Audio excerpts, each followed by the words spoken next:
Welcome to State Television Company Western Armenia, broadcast for today. The speech of the Speaker of the Government of the Republic of Western Armenia, the issue of boarding schools for Indigenous people in Canada, second session of the 66th Convocation of the United States Congress. I don't see myself in Artsakh as part of Azerbaijan and Mangasaryan. Javakhk, the generous street of Akhalkalaki. France will support Eastern Armenia to host COMPTE 17. Support Western Armenia Television.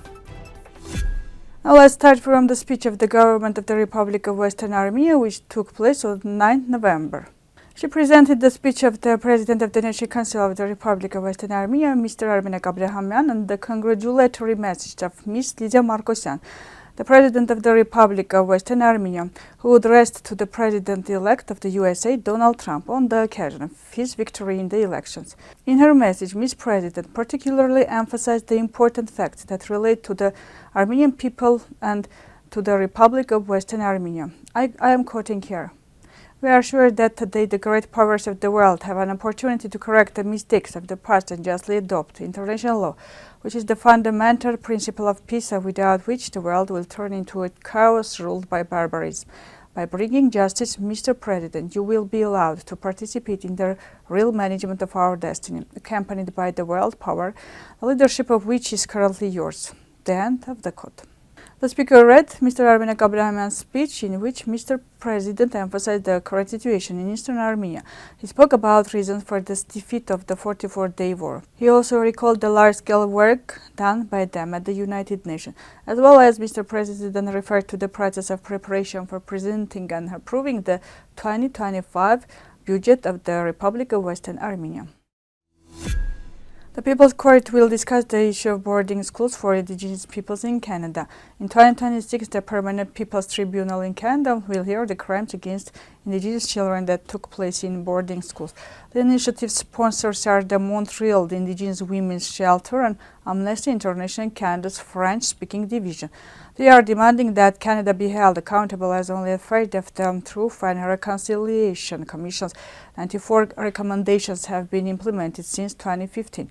Indigenous communities can no longer wait listening to meaningless promises. They demand justice, said Naku, the shelter director. Legal teams are also involved in the preparations for the 2026 session to represent stakeholders. Naku informed that it has been possible so far to collect a quarter of the required budget and called on donors to support this important initiative. The people of the United States are worried about the terrible situation of the Armenian nation, full of insecurity, hunger, and suffering. Mandate of Armenia in 1920, on 24 May, President Woodrow Wilson addressed Congress. He proposed the United States to assume the mandate of Armenia in order to support the Armenian people. It was confirmed in the state as follows. The Armenian people were subjected to mass massacres and Armenians appeared in severe conditions, hunger, insecurity, and suffering.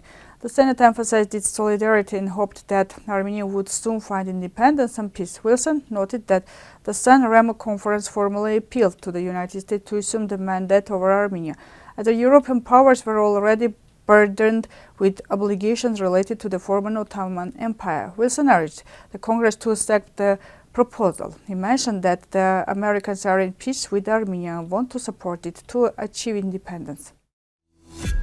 4 years have passed since we fully understood that we were betrayed. I don't see myself in Artsakh as part of Azerbaijan. One of the former residents of Artsakh, Mangasaryan, told this to Arabot AM. Being in Artsakh in the beginning of 1944, I realized that phrase, "we won," is a myth. But deep in my heart, I hoped that something would change. But after Aliyev's statement and the words of the spokesman of the President of Artsakh on the 9th, I realized that Artsakh did not fall. And we were just betrayed. We were betrayed by our own hands, by the hands of non-Armenian with the last name Yan. At least we can make sure that there are no concessions from the sovereign territories of Armenia, but our nation does not want to accept that. In 1946, the general street of Akhalkalaki in Javakhk was clearly visible and showed the deep layers of Armenian heritage. Those still lived in this area from the prosperous eras of the past. Akhalkalaki, which was historically an important settlement for the Armenian people, continued to keep the manifestations of Armenian identity, and the main street was a fusion of old and new. With the structure, buildings and national characteristics, the streets of Akhalkalaki reminded the cities of Western Armenia. The main street of 1946 can be seen as a living element of Armenian memory. It emphasizes the importance of the cultural and historical connection between this area and Western Armenia. Today, Armenian claims to Western Armenia are gaining new strength. Places like Javakhk preserve the historical memory, a reminder of the past and the rich heritage that the Armenian people hold in their hearts. France will support Eastern Armenia to host COP17. France is pleased that Armenia will host the next conference to be held in 2026 of the parties to the Convention on Biological Diversity. This is noted in the statement of the French Foreign Ministry. France strongly supported the decision adopted by the CBD parties in Cali.